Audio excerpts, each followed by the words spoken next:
नमस्कार, जय हिंद दोस्तों। स्वागत है आपका अपने YouTube channel important MCQ by Sandeep में। दोस्तों, यूपी टेट की तैयारी के अंतर्गत आज हम आपके सामने पर्यावरण अध्ययन के 2011 से 2021 तक पूछे गए सभी प्रश्नों के उत्तर बताने वाले हैं। मात्र एक वीडियो में हम पिछले 10 सालों के सभी प्रश्नों को कंप्लीट करने वाले हैं, तो वीडियो को लास्ट तक देखिए क्योंकि ये जो वीडियो है ये लंबा होने वाला है। 2 से 3 घंटे का वीडियो हो सकता है, तो इसीलिए इस वीडियो को पूरा लास्ट तक देखें, एक एक क्वेश्चन को अच्छे से समझ लें ताकि ऐसा ही कोई क्वेश्चन रिपीट हो जाए या फिर कोई भी क्वेश्चन आपका उसी तरह से घुमा फिरा कर पूछ दिया जाए तो आपसे गलत ना हो जाए। इसीलिए प्रत्येक प्रश्न को ध्यान से देखिए और शुरू से अंत तक जरूर वीडियो देखिए।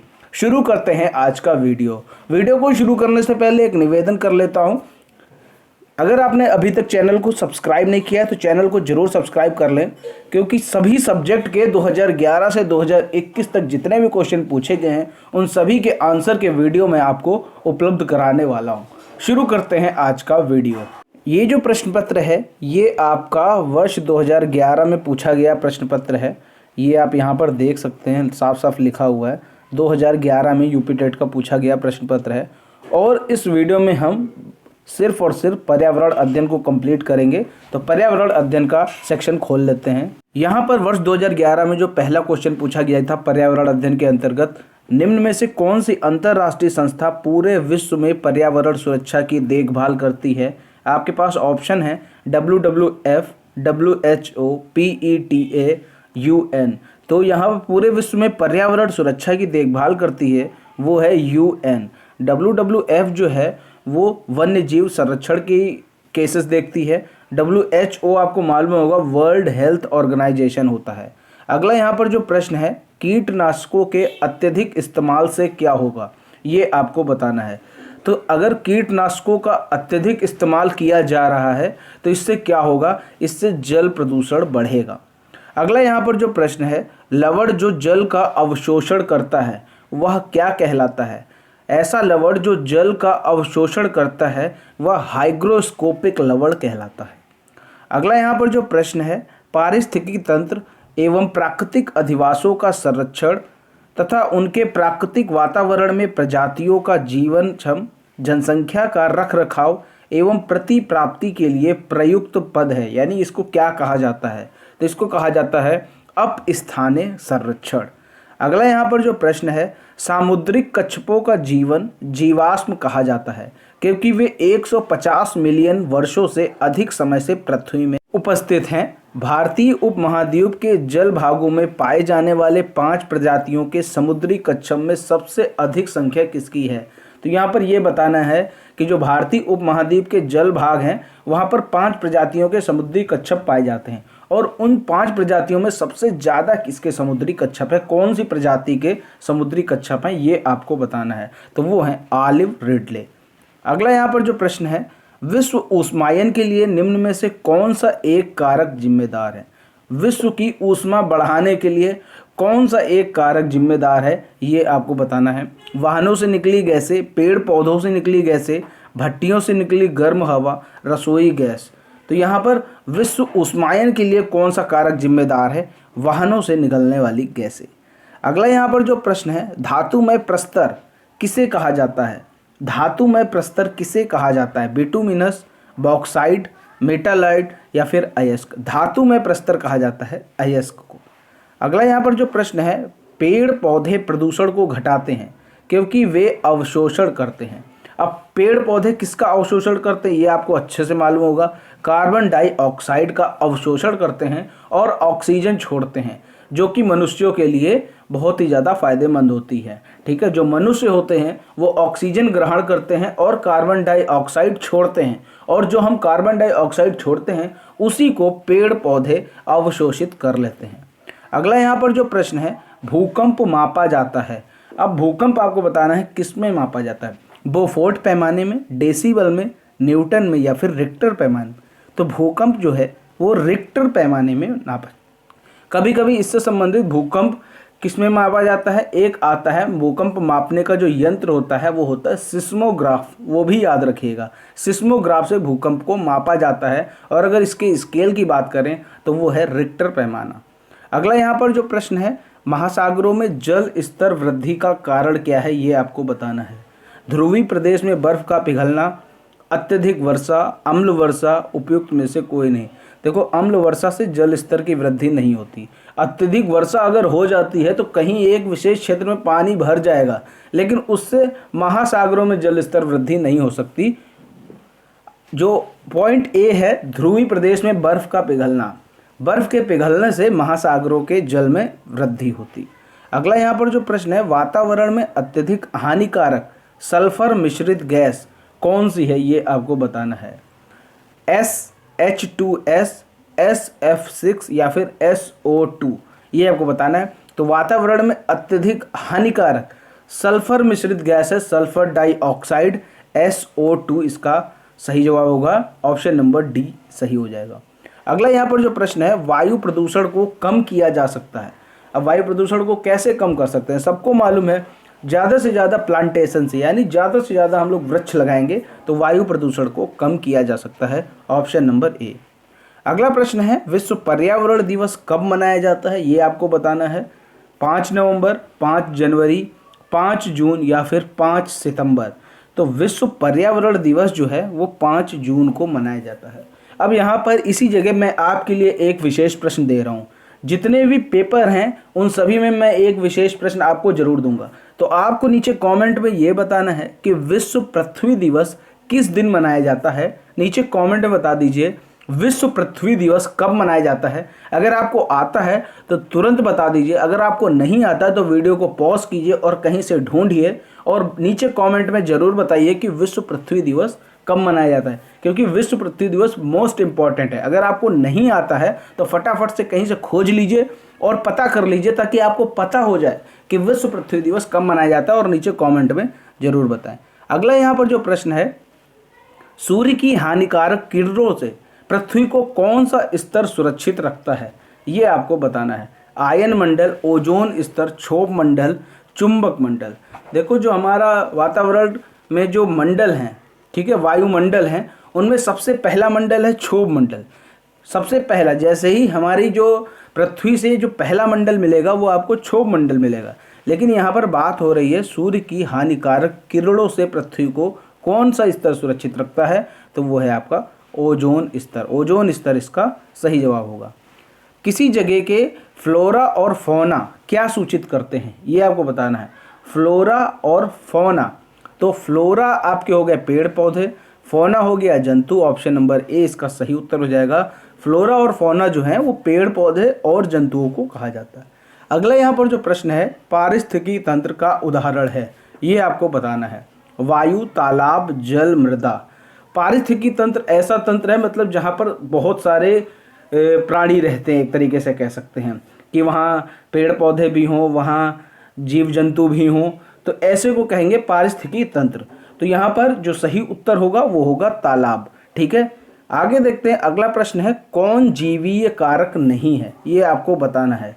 कौन जीवीय कारक नहीं? पेड़ पौधे, जंतु, सूक्ष्मजीव, प्रस्तर। देखो, जीवी कारक नहीं मतलब जो जीवित नहीं है। पेड़ पौधे जीवित होते हैं क्योंकि वो भी सांस लेते हैं, छोड़ते हैं। जंतु हैं वो भी जीवित है, सूक्ष्मजीव हैं वो भी जीवित। जो प्रस्तर होता है ये जीवीय कारक नहीं है। अगला यहाँ पर जो प्रश्न है, अधिकतर पेड़ पौधे पाए जाते हैं। ऑप्शन आपके सामने है, स्थल मंडल, जल मंडल, वायुमंडल या फिर प्रकाश मंडल। तो इसका जो सही आंसर हो जाएगा वो हो जाएगा स्थल मंडल। यहीं पर स्थल में ही सबसे ज़्यादा पेड़ पौधे पाए जाते हैं। अगला यहाँ पर जो प्रश्न है, अन्य मृत जंतुओं पर निर्वाह करने वाले प्राणी को क्या कहते हैं? यानी मृत जंतुओं से अपना भोजन प्राप्त करते हैं, उन्हें क्या कहा जाता है? उन्हें कहा जाता है स्कैवेंजर। अगला प्रश्न है, CNG संक्षिप्त रूप है। बहुत सरल क्वेश्चन है, मोस्टली गाड़ियों में यूज होता है। Compressed natural gas. Option number B इसका सही उत्तर हो जाएगा। अगला प्रश्न है, निम्न में से कौन सा विश्व ऊष्मायन का कारण है? विश्व ऊष्मायन का कारण है, ये आपको बताना है। जल प्रदूषण, मृदा प्रदूषण, वायु प्रदूषण, ध्वनि प्रदूषण। अभी हमने बताया था विश्व ऊष्मायन का कारण, अभी किसी क्वेश्चन में बताया था, वहां पर बताया गया था वाहनों से निकली गैसें विश्व ऊष्मायन का कारण है। अब यहाँ पर 4 ऑप्शन आपको दे रखे हैं, अगर आप थोड़ा सा भी माइंड का इस्तेमाल करें तो वाहनों से निकली गैसें इन चारों में से कौन सी कैटेगरी में आएगा? वाहनों से अगर गैसें निकल रही हैं तो वो वायु प्रदूषण की कैटेगरी में आएगा। ऑप्शन नंबर सी इसका सही हो जाएगा। अगला यहाँ पर जो प्रश्न है, महासागर पृथ्वी पृष्ठ के अधिकांश जगह को आवृत किया है, जो है लगभग। देखो परसेंटेज में पूछेंगे तो 71% इसका सही आंसर होगा। और अगर भाग में पूछे कि कितना भाग है तो यहाँ पर 3/4 इसका, यानी 3/4 भाग पर महासागर का एक तरीके से कह सकते हैं कब्जा है। आगे देखते हैं, अगला प्रश्न है, स्टेलेक्टाइट और स्टेलेग्माइट में निक्षेपण होता है। तो इसमें निक्षेपण होता है, ये आपको बताना है। किसका निक्षेपण होता है? कैल्शियम कार्बोनेट का। अगला यहाँ पर जो प्रश्न है, निम्न में से कौन वायु प्रदूषण का एक उदाहरण है? धुआं और कुहासा, वाहनों से निकलने वाली गैस, जलती लकड़ी या चारकोल से निकली गैस, उपयुक्त सभी। तो ये जो तीनों हैं ये सभी वायु प्रदूषण का उदाहरण है। ऑप्शन नंबर डी इसका सही हो जाएगा।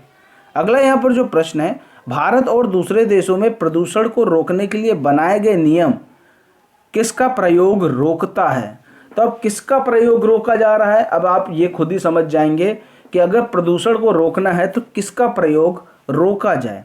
तो यहाँ पर आपके सामने ऑप्शन नंबर बी, जो प्लास्टिक के थैले, आपको मालूम होगा सरकार ने कई बार प्लास्टिक के थैले को बैन किया है। तो अगर प्लास्टिक को रोकेंगे तो प्रदूषण को रोकने में काफ़ी मदद मिलेगी। हवा में उपस्थित ऑक्सीजन का प्रतिशत है, आपके जो वायुमंडल में ऑक्सीजन कितनी है ये आपको बताना है। तो ऑक्सीजन जो है वो 21%। और सबसे ज़्यादा कौन सी गैस है ये भी आपको पता होनी चाहिए, वो है 78% नाइट्रोजन। अगला प्रश्न है, परम तापक्रम पैमाना कौन सा है? सेल्सियस, फ़ारेनहाइट, केल्विन या फिर ये सभी? परम तापक्रम की बात की जा रही है, मतलब कि जो तापक्रम नापने का जो स्टैंडर्ड पैमाना है वो कौन सा है? वो है केल्विन।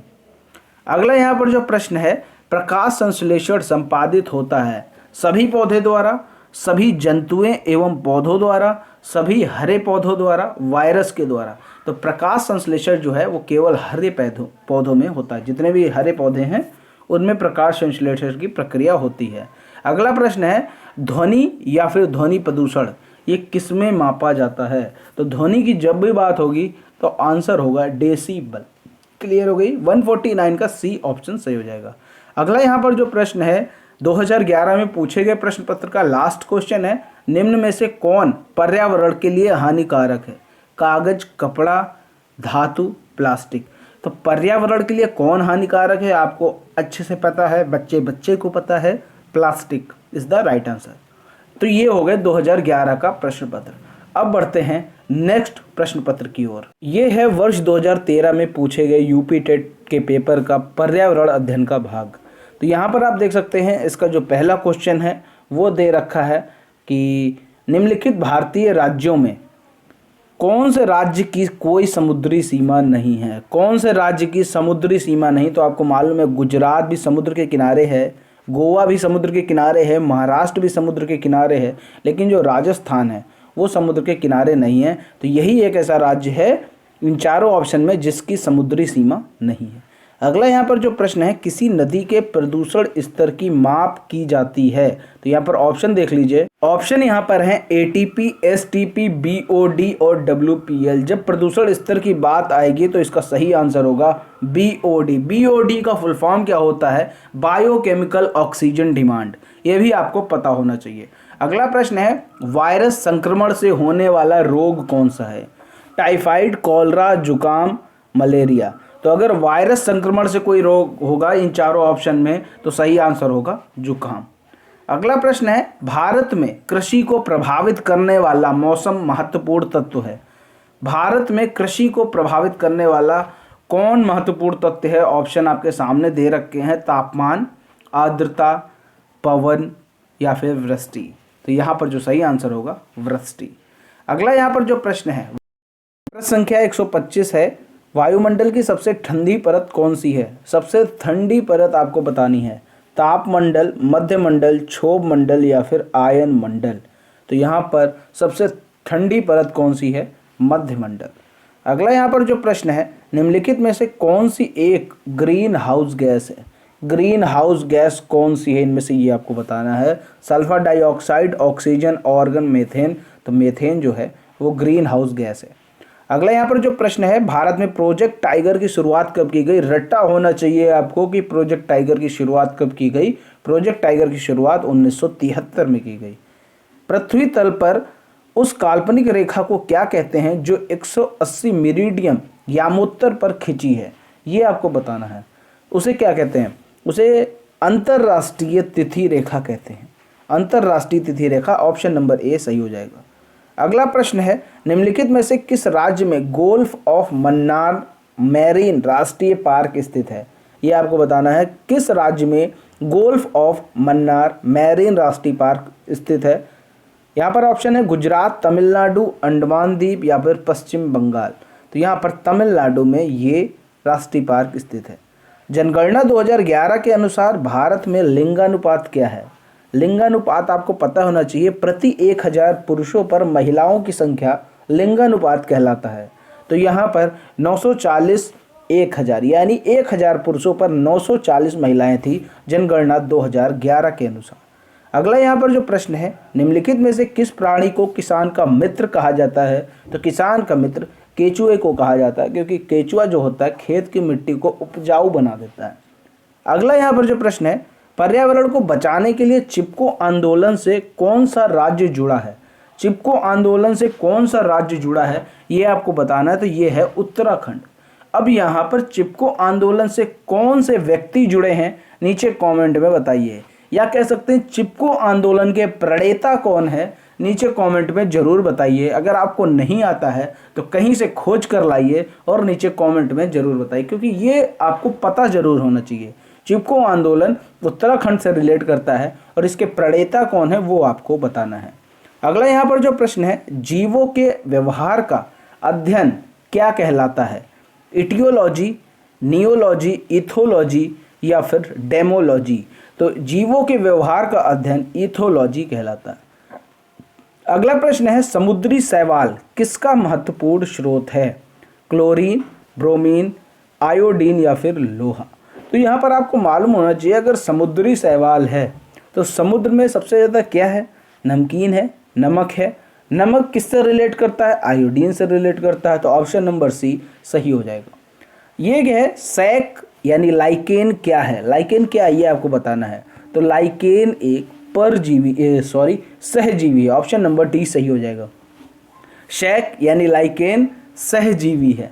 ठीक है, आगे बढ़ते हैं। अगला प्रश्न है, सीएनजी का ईंधन के रूप में किसमें इस्तेमाल होता है। अभी मैंने आपको बताया था सीएनजी गाड़ियों में इस्तेमाल होता है, यानी आप कह सकते हैं वाहनों में तो इस्तेमाल होता ही है, वाहनों और उद्योगों में इसका सही आंसर होगा। देखो यही चीज़ यहाँ पर देखने वाली है कि अगर कोई एक चीज़ मिल गई और आप फटाफट अगर उसका उत्तर दे देंगे और अगले ऑप्शन नहीं पढ़ेंगे तो हो सकता है वो गलत हो जाए, क्योंकि उससे रिलेटेड कुछ और भी किसी ऑप्शन में दे रखा होता है। तो यहाँ पर सीएनजी का जो उपयोग है वो वाहनों और उद्योगों दोनों में होता है। तो ऑप्शन नंबर डी इसका सही उत्तर हो जाएगा। प्रश्न संख्या 137 है, पर्यावरण जागरूकता का किसके द्वारा सृजन किया गया। पर्यावरण जागरूकता का किसके द्वारा सृजन किया जा सकता है। व्याख्यान, क्षेत्रीय भ्रमण, समूह वार्तालाप, अध्ययन। तो ज़्यादा से ज़्यादा अगर पर्यावरण जागरूकता दिखानी है, लोगों में फैलानी है, तो क्षेत्रीय भ्रमण के द्वारा पर्यावरण की जागरूकता पैदा की जा सकती है। एलपीजी किसका संक्षिप्त रूप है, ये आपको बताना है। बहुत ही सरल क्वेश्चन है, अगर आपको नहीं आता तो बड़ी दिक्कत की बात है। एलपीजी जो है liquefied petroleum gas. Option number C सही हो जाएगा। पृथ्वी पर पहुंचने से पहले ओजोन परत किन किरणों को अवशोषित कर लेता है। किन किरणों को अवशोषित कर लेता है ये आपको बताना है। गामा, एक्स किरणें, पराबैंगनी किरणें, बीटा किरणें। तो ओजोन परत जो है वो अल्ट्रावायलेट यानी पराबैंगनी किरणों को अवशोषित कर लेता है। चमगादड़ स्तनधारी है, क्यों। अब यहाँ पर आपको कारण बताता है। चमगादड़ स्तनधारी है क्यों, क्योंकि वह बच्चे देता है। अगला प्रश्न है, पर्यावरण की परिभाषा क्या है। पर्यावरण की परिभाषा आपको बतानी है। तो ये आपके सामने 4 ऑप्शन दे रखे हैं। एबायोटिक एवं बायोटिक घटक, समुद्र तल के नीचे पर वस्तुएं, चीज़ें जो हमको घेरती हैं, उपयुक्त में से कोई नहीं। तो यहाँ पर पर्यावरण की परिभाषा आपको यहाँ पर बतानी है। तो पर्यावरण का मतलब है परि प्लस आवरण, मतलब जो हमारे चारों तरफ है, चीज़ें जो हमको घेरती हैं वही पर्यावरण है। ऑप्शन नंबर सी सही उत्तर हो जाएगा। अगला यहाँ पर जो प्रश्न है, निम्नलिखित अंतर्राष्ट्रीय संस्थाओं में कौन सी संस्था वन्य जीवन संरक्षण के प्रति समर्पित है, ये आपको बताना है। UNFPA, UNDP, यूनेस्को या फिर WHO। वन्य जीव संरक्षण के प्रति जो समर्पित है वो है UNDP। अगला प्रश्न है, कृत्रिम वर्षा के लिए मेघ बीजन के लिए प्रयुक्त रसायन कौन सा है, यानी जो कृत्रिम वर्षा है, आर्टिफिशियल रेन जिसे कहते हैं, वो किस रसायन का उपयोग करके किया जाता है। तो यहाँ पर आपके सामने ऑप्शन दे रखे हैं, silver nitrate, potassium bromide, silver iodide, potassium nitrate. तो कृत्रिम वर्षा के लिए मेघ बीजन के लिए प्रयुक्त रसायन जो है सिल्वर आयोडाइड। क्लियर हो गई बात। आगे देखते हैं, बायोडीजल किससे तैयार किया जाता है। बहुत सरल क्वेश्चन है, वो कई बार पूछा गया है। बायोडीजल जो है वो जेट्रोफा से तैयार किया जाता है। ऑप्शन नंबर बी सही उत्तर हो जाएगा। अगला यहाँ पर जो प्रश्न है, विश्व ओजोन दिवस कब मनाया जाता है। विश्व ओजोन दिवस 16 सितंबर को मनाया जाता है। सिल्वीकल्चर किससे रिलेट करता है। ऑप्शन आपके सामने दे रखे हैं, वन एवं वन्य उत्पाद, सिल्क, फूल, उर्वरक। सिल्वीकल्चर जो है वो वन एवं वन्य उत्पाद से रिलेट करता है। अगला यहाँ पर जो प्रश्न है, निम्नलिखित में से किस जनपद में चंद्रप्रभा वन्य जीव अभ्यारण्य स्थित है। चंद्रप्रभा वन्य जीव अभ्यारण्य चंदौली में स्थित है। अब नीचे कमेंट में आप लोग बताइए कि जो चंदौली में रहता हो अपना नीचे नाम जरूर बताए कि मैं चंदौली में रहता हूँ या रहती हूँ। निम्नलिखित में से कौन द्वितीय श्रेणी का उपभोक्ता है। द्वितीय श्रेणी का उपभोक्ता ये आपको बताना है। देखो यहाँ पर पूरा एक पिरामिड बनता है। सबसे पहले क्या होगा, उत्पादक, यानी उसमें आएंगे हरे पेड़ पौधे। फिर उसमें उसके ऊपर होगा प्रथम श्रेणी का उपभोक्ता जो पूरी तरह से शाकाहारी होते हैं। फिर उसके बाद आता है द्वितीय श्रेणी के उपभोक्ता। द्वितीय श्रेणी के उपभोक्ता कौन से होते हैं, वे जो प्रथम श्रेणी के उपभोक्ता को खा जाते हैं, यानी वो एक तरीके से कह सकते हैं मांसाहारी होते हैं। तो यहाँ पर जो सांप है इनमें वो द्वितीय श्रेणी का उपभोक्ता है। झूम खेती कहाँ होती है ये आपको बताना है। झूम खेती कहाँ होती है, केरल, बिहार, मेघालय, तमिलनाडु। तो ये होती है मेघालय में।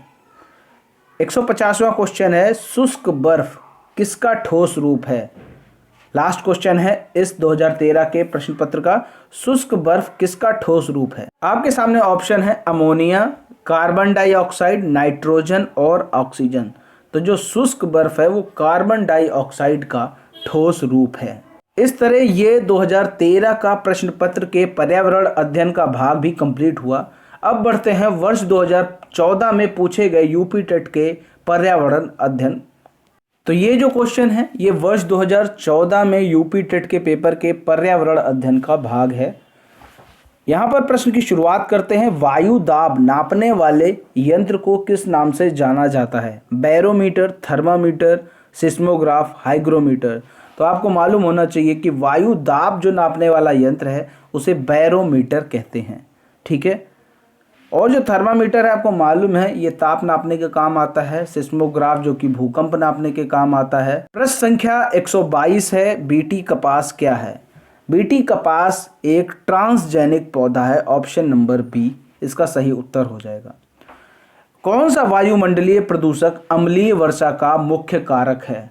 तो अम्लीय वर्षा का जो मुख्य कारक है वो क्या है, SO2, H2S, HCl या फिर N2। तो इसका जो सही आंसर होगा SO2, सल्फर डाइऑक्साइड। अगला यहाँ पर जो प्रश्न है, निम्न में से कौन सर्वाधिक उत्पादक पारिस्थितिकी तंत्र है। उष्णकटिबंधीय वर्षावन, टुंड्रा, सवाना, मरुस्थल। तो यहाँ पर एक तरीके से ये क्वेश्चन पूछा जा रहा है कि इन चारों में से कहाँ पर सबसे ज़्यादा जीव जंतु, पौधे ये सब पाए जाते हैं। तो उष्णकटिबंधीय वर्षावन में सर्वाधिक उत्पादक पारिस्थितिकी तंत्र है। अगला प्रश्न है, निम्नलिखित में से कौन सा रसायन पकाने में प्रयोग होता है। फलों को पकाने में प्रयोग होता है ये कह सकते हैं यहाँ पर। तो ऑप्शन है calcium carbonate, calcium hydroxide, calcium carbide या फिर कैल्शियम क्लोराइड। तो रसायन जो पकाने में सबसे ज़्यादा इस्तेमाल होता है कैल्शियम कार्बोनेट। क्लियर हो गई बात। आगे बढ़ते हैं। अगला जो प्रश्न है, कौन सी बीमारी दूषित जल पीने से फैलती है? AIDS, typhoid, anaemia, tetanus. दूषित जल पीने से फैलती है वो है टाइफाइड। अगला यहाँ पर जो प्रश्न है, कौन सी ग्रीन हाउस गैस नहीं है, ये आपको बतानी है। CO2 यानी carbon dioxide, N2O, CO, CH4। तो यहाँ पर जो ऑप्शन नंबर सी है कार्बन मोनोऑक्साइड, CO है तो इसको कहेंगे कार्बन मोनोऑक्साइड, और यही ग्रीन हाउस गैस नहीं है, बाकी चारों गैसें ग्रीन हाउस गैस हैं। अगला यहाँ पर जो प्रश्न है, इनमें से कौन सा द्विबीजपत्री पौधा है? द्विबीजपत्री पौधा है जिसमें दो बीज होते हैं, ऐसा पौधा। तो कौन सा है ये आपको बताना है। बांस, केला, गन्ना, सरसों। तो इसका जो सही उत्तर होगा सरसों। ठीक है, द्विबीजपत्री पौधा कौन सा है? सरसों। आगे बढ़ते हैं। अगला जो प्रश्न है, पौधों में जल का अधिग्रहण किसके द्वारा होता है? पौधों में जल का अधिग्रहण जाइलम के द्वारा होता है। अगला यहाँ पर जो प्रश्न है, कौन सा प्रथम साहित्य स्रोत है? साहित्य स्रोत प्रथम ऋग्वेद। वायुमंडल में 99% भाग पर किन दो गैसों का विस्तार है? तो अभी मैंने पिछले वाले प्रश्न पत्र में बताया था कि 78% तो नाइट्रोजन है, 21% ऑक्सीजन है।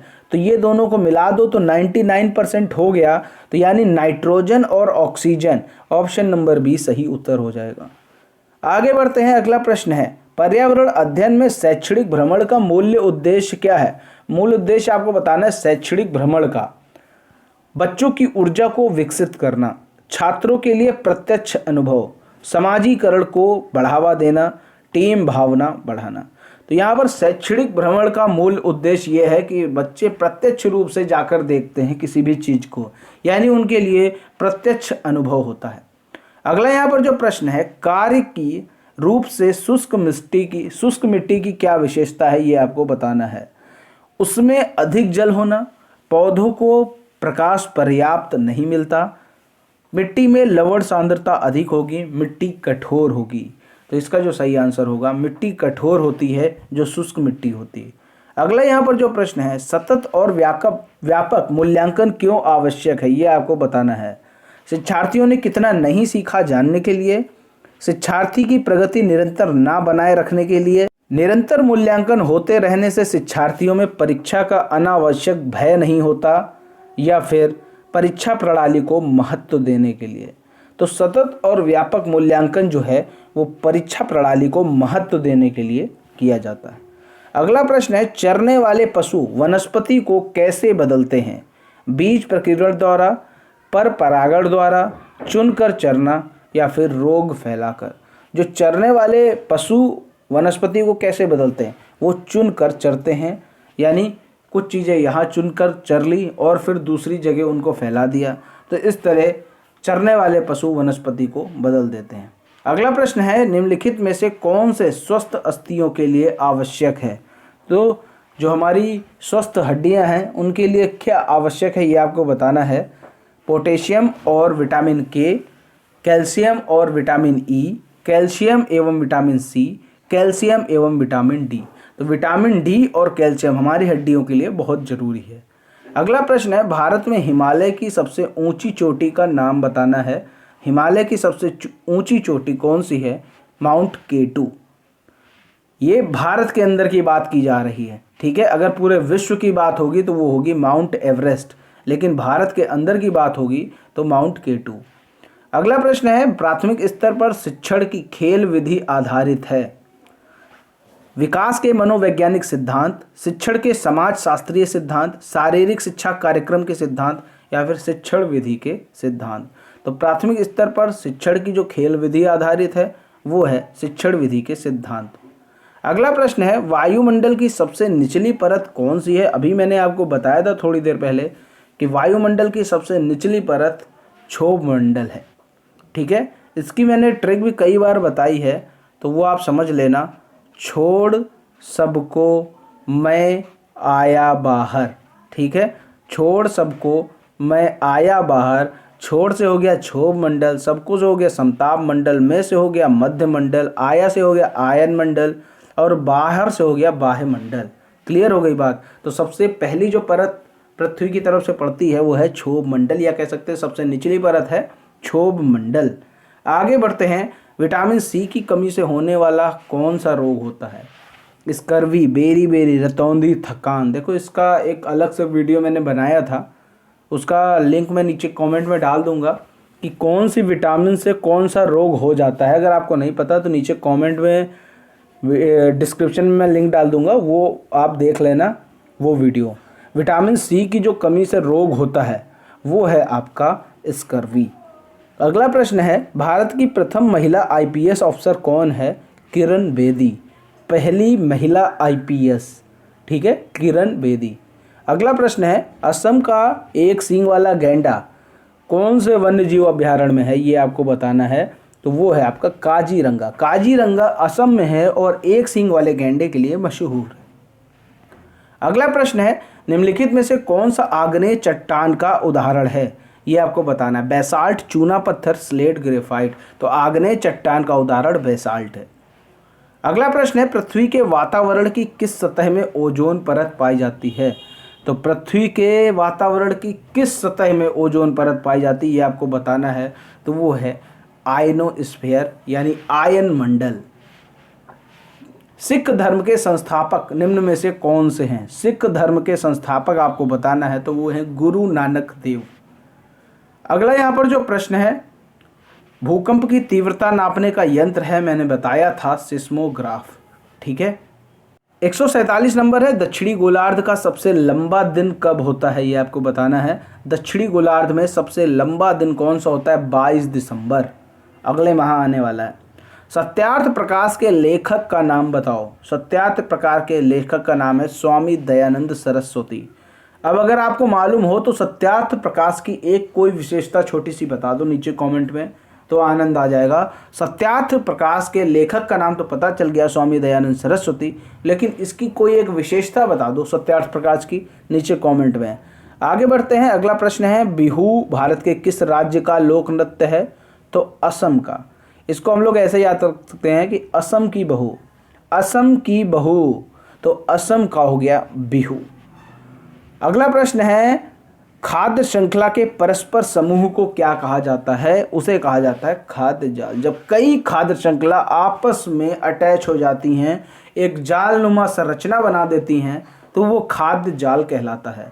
तो इस तरह ये आपका वर्ष 2014 में पूछा गया प्रश्न पत्र के पर्यावरण अध्ययन का भाग हमने कंप्लीट कर लिया। अब बढ़ते हैं वर्ष 2015 में पूछे गए यूपी टेट के पर्यावरण अध्ययन की ओर।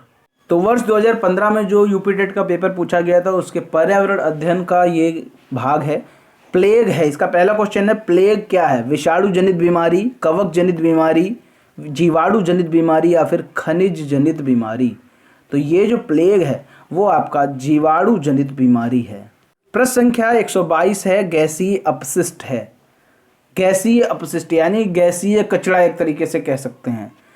सब्जी और फलों के छिलके, घरों की नालियों से गंदा पानी, खेत खलिहानों से निकलने वाला कचरा, लकड़ी कोयला से जलने वाला धुआं। तो यहाँ पर गैसीय की बात हो रही है, तो छिलका हो नहीं सकता, पानी हो नहीं सकता, कचरा हो नहीं सकता, धुआं होगा, लकड़ी कोयला से जलने वाला धुआं। अगला प्रश्न है, निम्नलिखित में से कौन से पौधे दूर दूर तक प्रसारित होंगे? बीजाणु द्वारा प्रकीर्णित पौधे, बीज द्वारा प्रकीर्णित पौधे, फल द्वारा प्रकीर्णित पौधे या फिर कायिक जनन द्वारा वितरित? तो इसका जो सही आंसर होगा फल द्वारा प्रकीर्णित पौधे। जब एक जीव लाभ लेता है बगैर दूसरे सहवासी जीव को प्रभावित किए, तो वो क्या कहलाता है? तो वो कहलाता है सहभोजी। अगला प्रश्न है, जब मोर सांप को खाता है और सांप कीड़ों को खाता है और कीड़े हरे पौधे को खाते हैं, तो मोर का पोषण तल कौन सा होगा? तो ये आपको पता होना चाहिए। देखो यहाँ पर जैसे मान के चलो जो सबसे नीचे होता है ये वाला पार्ट, ये होता है उत्पादक का, इसके बाद होता है प्रथम श्रेणी के उपभोक्ता, इसमें होते हैं, फिर यहाँ पर द्वितीय श्रेणी के उपभोक्ता होते हैं और यहाँ पर एक तरीके का तृतीय श्रेणी और यहाँ पर शीर्ष होता है। तो यहाँ पर आप ये समझ लो कि जैसे मोर सांप को खा रहा है तो मोर सांप को खा लेगा, सांप कीड़ों को खा लेगा और कीड़े हरे पौधों को खा लेंगे तो मोर का जो पोषण तल है यानी उसका जो स्थान है वो हो जाएगा खाद्य पिरामिड के शीर्ष पर। अगला प्रश्न है, निम्नलिखित में से कौन सा कायांतरित सेल का उदाहरण है? कायांतरित सेल का उदाहरण है ये आपको बताना है, तो वो है चूना पत्थर। अगला प्रश्न है, महासागरों में निम्नलिखित में से कौन सा लवण सर्वाधिक मात्रा में पाया जाता है? सबसे जरूरी बात फिर से वही, अगर आप यहाँ पर थोड़ा सा भी माइंड का इस्तेमाल कर लेंगे तो आप समझ जाएंगे। महासागरों में सबसे ज़्यादा कौन सा पाया जाएगा? तो आप समझो महासागर में क्या पाया जाता है? सबसे ज़्यादा नमक वहाँ से निकलता है, तो नमक है। नमक का सूत्र है NaCl, sodium chloride. Option number D सही हो जाएगा। राज्यसभा में होने वाली सभाओं की अध्यक्षता कौन करता है? तो राज्यसभा में होने वाली सभाओं की अध्यक्षता उपराष्ट्रपति करता है, जो कि राज्यसभा का सभापति होता है। याद रहेगा, जो देश का उपराष्ट्रपति होता है वही राज्यसभा का सभापति होता है। राज्यसभा में सभापति बोला जाता है और लोकसभा में लोकसभा अध्यक्ष बोला जाता है, तो ये दोनों समझ लीजिए। आगे बढ़ते हैं। अगला प्रश्न है, निम्नलिखित में से किस मिट्टी का विस्तार भारत से सर्वाधिक क्षेत्रफल है? यानी सबसे ज़्यादा कौन सी मिट्टी भारत में पाई जाती है, ये पूछा जा रहा है, तो वो है जलोढ़ मिट्टी। जो शाकाहारी जंतु भोजन के लिए हरे पेड़ पौधों पर निर्भर रहते हैं वो क्या कहलाते हैं? वो कहलाते हैं प्रथम चरण उपभोक्ता। अभी मैंने आपको क्लियर सब कुछ बता दिया। पर्यावरण शिक्षा में समस्या समाधान विधि का गढ़ है। पर्यावरण शिक्षा में समस्या समाधान विधि का गढ़ है, कुछ मिस्टेक है यहाँ पर। तो पर्यावरण शिक्षा में समस्या समाधान विधि ये बताना है यहाँ पर, तो इसका जो सही आंसर होगा ये सभी। लक्ष्य केंद्रित, सृजनात्मक, चयनात्मकता, ये सभी विधि। प्रेक्षण विधि की सीमाएं हैं। यह विधि मितव्ययी नहीं है। इस विधि में प्रेक्षण सूक्ष्मता से ना करने पर प्राप्त परिणाम अधिक वैध व विश्वसनीय नहीं होते हैं। इस विधि से व्यक्ति के आंतरिक व्यवहारों का अध्ययन संभव नहीं है, या फिर उपरोक्त सभी। तो यहाँ पर ये तीनों सही हैं, उपरोक्त सभी इसका सही उत्तर हो जाएगा। अगला यहाँ पर जो प्रश्न है, इकोसिस्टम की सही परिभाषा क्या है, ये आपको बताना है। इकोसिस्टम की सही परिभाषा, परस्पर क्रिया करने वाले जीव समुदाय, किसी स्थान का अजीवीय घटक, पृथ्वी और वायुमंडल का क्षेत्र जहाँ जीव रहते हैं, जीव समुदाय और उसके वातावरण का संतुलित तंत्र। इकोसिस्टम की सही परिभाषा है जीव समुदाय और उसके वातावरण का संतुलित तंत्र। यानी सभी जो जीव जंतु हैं, पेड़ पौधे हैं, उनकी जो मात्रा हो वो एक संतुलित हो। ऐसा ना हो कि पेड़ पौधे ज़्यादा हो जाएं, या फिर कोई शाकाहारी जंतु ज़्यादा हो जाए, या फिर कोई मांसाहारी जंतु ज़्यादा हो जाए, तो ऐसा ना हो, संतुलित होना चाहिए। आगे देखते हैं, मानव विकास के क्रम में दो पैरों पर चलने का सबसे बड़ा लाभ क्या है, ये आपको बताना है। शरीर को अच्छी प्रकार आधार देना, शरीर का भार कम होना, हाथ स्वतंत्र रूप से मस्तिष्क की आज्ञानुसार कार्य कर सकते हैं, अधिक तेज चाल। दो पैरों पर चलने का सबसे बड़ा लाभ ये है कि आपके हाथ स्वतंत्र रूप से मस्तिष्क की आज्ञा के अनुसार कार्य कर सकते हैं। भूकंप की तीव्रता को नापने का यंत्र क्या है? सीस्मोग्राफ। देखो ये क्वेश्चन रिपीट हो गया। इसी तरह कई ऐसे क्वेश्चन जो रिपीट होते हैं और बस केवल उनकी भाषा चेंज कर दी जाती है। ये क्वेश्चन तो हूबहू वैसे ही रिपीट हो गया। सूर्य से निकटतम ग्रह कौन सा है, ये आपको बताना है। सूर्य से निकटतम ग्रह कौन सा है? बुध है। देखो नीचे डिस्क्रिप्शन में मैंने इंपॉर्टेंट वीडियो के लिंक दे रखे हैं, उनको आप जरूर देख लीजिए, तो कई चीज़ें आपकी बिल्कुल अच्छे से क्लियर हो जाएंगी। अगला प्रश्न है, गिर राष्ट्रीय पार्क किस राज्य में स्थित है? तो ये मैंने बताया था, गा से गिर और गा से गुजरात। निरीक्षण विधि की विशेषता नहीं है। यह एक मनोवैज्ञानिक विधि है। यह प्रत्यक्ष अनुभवों पर आधारित है। यह एक बाल केंद्रित विधि है जिसमें शिक्षक एक प्रशासक के रूप में होता है। यह विधि विभिन्न सर्वेक्षणों द्वारा अपनाई जाती है।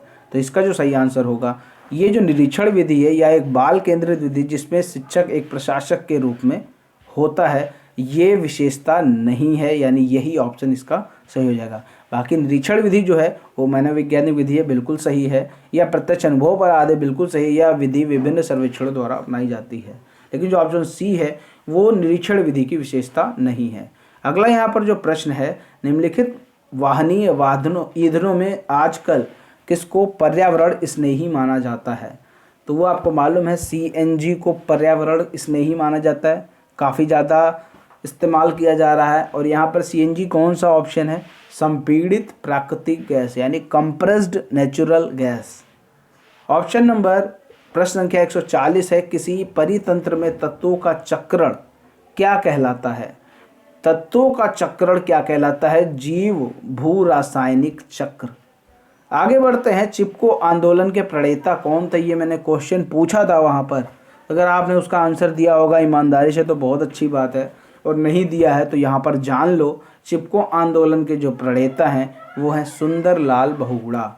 अब यहाँ पर आपको मैं वही क्वेश्चन रिपीट कर देता हूँ कि चिपको आंदोलन किस राज्य से संबंधित है ये बता दो। अगर आपको वीडियो आपने ध्यान से देखा है तो आपको ये मालूम होना चाहिए चिपको आंदोलन का किस राज्य से संबंधित है। इंसुलिन की रासायनिक प्रकृति क्या है ये आपको बताना है। तो इंसुलिन की रासायनिक प्रकृति प्रोटीन है।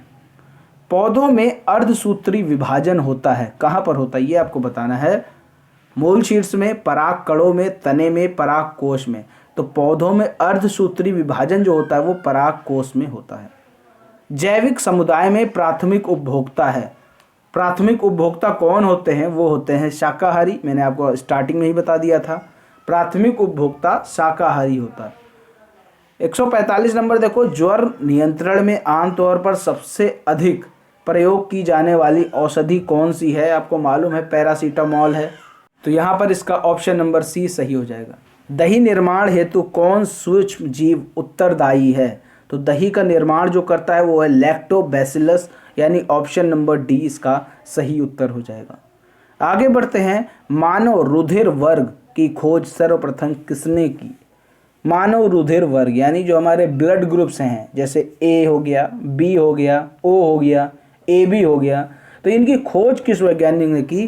Karl Landsteiner. इसका पूरा नाम है कार्ल लैंडस्टीनर। अगला यहाँ पर जो प्रश्न है, प्याज, आलू, अदरक ये क्या है? जड़, तना, अपस्थानिक जड़ें, सल्क पत्र। तो प्याज, आलू, अदरक ये आपके हैं तना। अगला प्रश्न है, एक कोशिकीय सूक्ष्म जीव है जिसमें एक कोशिका पाई जाती है, वो सूक्ष्म जीव कौन सा है इसमें से? ये आपको बताना है। पैरामीशियम एक कोशिकीय सूक्ष्म जीव है। अगला प्रश्न है, निम्नलिखित में से कौन सा पादप उत्पाद साबुन का विस्थापन है? विस्थापन का मतलब एक तरीके से कहते हैं विकल्प। साबुन का विकल्प कौन सा है ये आपको बताना है। रुद्राक्ष, रीठा, तेंदु या फिर उपयुक्त सभी। तो साबुन का जो विस्थापन है वो है रीठा। तो इस तरह वर्ष 2015 में जो यूपी टेट का पेपर पूछा गया उसके पर्यावरण अध्ययन के भाग को हमने यहाँ पर कंप्लीट कर लिया। अब बढ़ते हैं वर्ष 2016 की तरफ। पेपर यूपी टेट का वर्ष 2016 में पूछा गया था। अब यहाँ पर हम इसके पर्यावरण अध्ययन के भाग के सभी प्रश्नों के हल यानी जवाब देने वाले हैं। यहाँ पर जो पहला क्वेश्चन है, अंतर्राष्ट्रीय ओजोन दिवस कब मनाया जाता है? देखो ये फिर से रिपीट हो गया क्वेश्चन। मैंने कहीं ना कई क्वेश्चन ऐसे होते हैं जो रिपीट होते रहते हैं। अंतर्राष्ट्रीय ओजोन दिवस 16 सितंबर को मनाया जाता है, याद कर लीजिए। आगे देखते हैं, किसी खाद्य श्रृंखला में शाकाहारी होते हैं प्राथमिक उत्पादक, प्राथमिक उपभोक्ता, द्वितीयक उपभोक्ता, अपघटनकर्ता। देखो जो उत्पादक होते हैं वो तो आपके पेड़ पौधे होते हैं, इसमें आप बिल्कुल अच्छे से समझ लो। उत्पादक होंगे पेड़ पौधे जो भोजन का उत्पादन करते हैं, और जो शाकाहारी होते हैं वो होते हैं प्राथमिक उपभोक्ता। तो याद रहेगा आपको, प्राथमिक उपभोक्ता जो होते हैं वो शाकाहारी होते हैं। आगे देखते हैं, अगला प्रश्न है, पारिस्थितिक तंत्र के तत्वों के चक्रण को क्या कहते हैं? देखो फिर से वही क्वेश्चन रिपीट हो गया, ये भी पहले बताया जा चुका है कि पारिस्थितिक तंत्र के तत्वों को चक्रण को क्या कहते हैं? भू रासायनिक, जीव भू रासायनिक चक्र। अगला यहाँ पर जो प्रश्न है, निम्नलिखित ईंधनों में कौन सा न्यूनतम पर्यावरण प्रदूषण उत्पन्न करता है? मतलब सबसे कम प्रदूषण कौन सा उत्पन्न करता है ये यहाँ पर बताना है। तो वो है आपका हाइड्रोजन। हाइड्रोजन जो है इन चारों में से सबसे कम प्रदूषण उत्पन्न करता है। संकटग्रस्त जंतु दैत्याकार पांडा कहाँ पाया जाता है? ऑस्ट्रेलिया में, भारत में, चीन में, ब्राज़ील में। तो जो संकटग्रस्त जंतु यानी वो संकटग्रस्त है, मतलब बहुत जल्दी विलुप्त होने वाला है, दैत्याकार पांडा कहाँ पाया जाता है? ये चीन में पाया जाता है।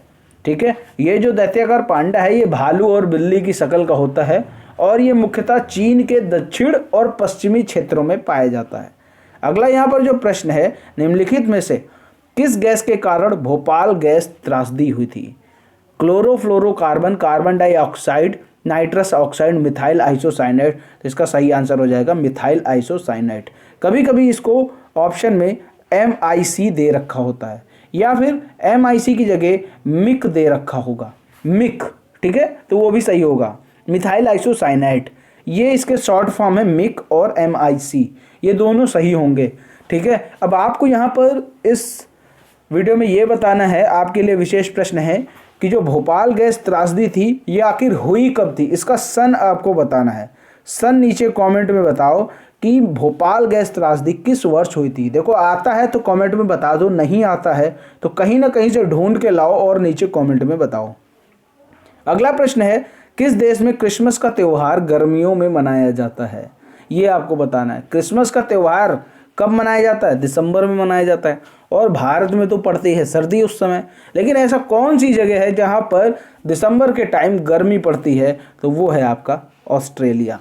ऑस्ट्रेलिया में दिसंबर के टाइम गर्मी पड़ती है, इसीलिए क्रिसमस का त्यौहार गर्मियों में मनाया जाता है। गिर वन्य जीव अभ्यारण्य निम्न में से किस वन्य जीव का संरक्षण करता है?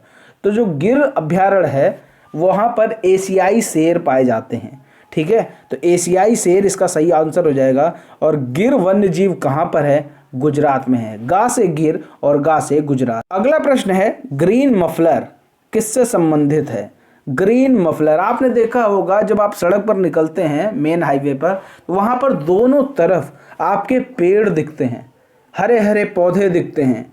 तो ये जो हरे हरे पौधे होते हैं, पेड़ होते हैं, ये किस लिए लगे होते हैं?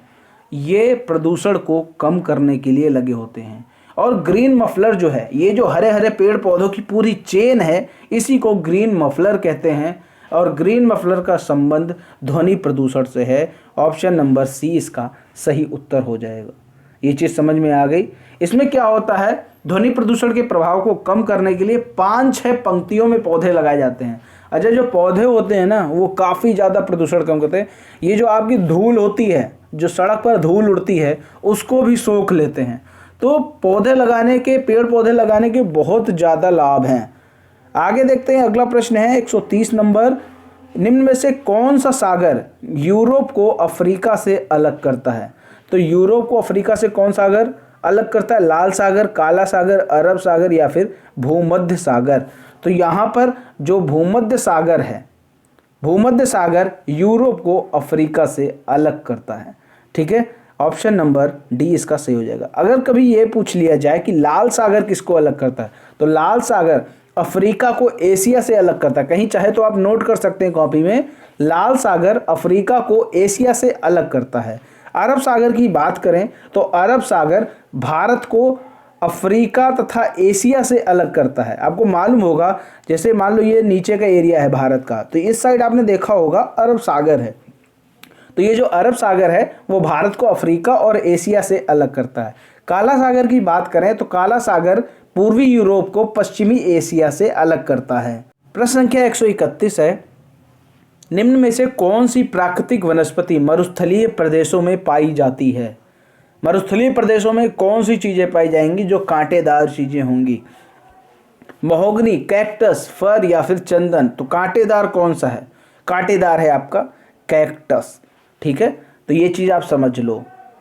आगे देखते हैं, अगला यहाँ पर जो प्रश्न है, टाइटन किस ग्रह का प्राकृतिक उपग्रह है? टाइटन किस ग्रह का प्राकृतिक उपग्रह है? वरुण, बुध, शनि या फिर शुक्र? तो ये सही आंसर होगा शनि। अब यहाँ पर आपको एक क्वेश्चन ये बताना है कि पृथ्वी का प्राकृतिक उपग्रह कौन सा है? पृथ्वी का, क्योंकि पृथ्वी भी एक ग्रह है, और पृथ्वी का प्राकृतिक उपग्रह कौन सा, नीचे कमेंट में बताइए। अगला प्रश्न है, निम्नलिखित में से कौन सा बायोडीजल की फसल है? बायोडीजल की फसल कौन सी है? पता होना चाहिए, जट्रोफा। पर्यावरण संरक्षण अधिनियम किस वर्ष पारित हुआ था? बहुत इंपॉर्टेंट वर्ष है ये, पर्यावरण संरक्षण अधिनियम। ये वर्ष 1986 में पारित हुआ था। अब 1986 की कोई एक विशेषता नीचे कमेंट में बताइए जो आपकी कोर्स से रिलेट करती हो। 1986 में क्या विशेष हुआ था, नीचे कमेंट में ज़रूर बताएं। देखो 1986 में बहुत सारी चीज़ें हुई थी, तो आप कोई भी एक चीज़ बता दो नीचे कमेंट में। भूमंडलीय तापन का क्या कारण है, यानी भूमंडल का ताप क्यों बढ़ रहा है, ये यहाँ पर बताना है। हिम नदों में वृद्धि, कार्बन डाइऑक्साइड में वृद्धि, कार्बन डाइऑक्साइड में कमी, वनों में वृद्धि। तो भूमंडलीय तापन का कारण है वो है कार्बन डाइऑक्साइड में वृद्धि।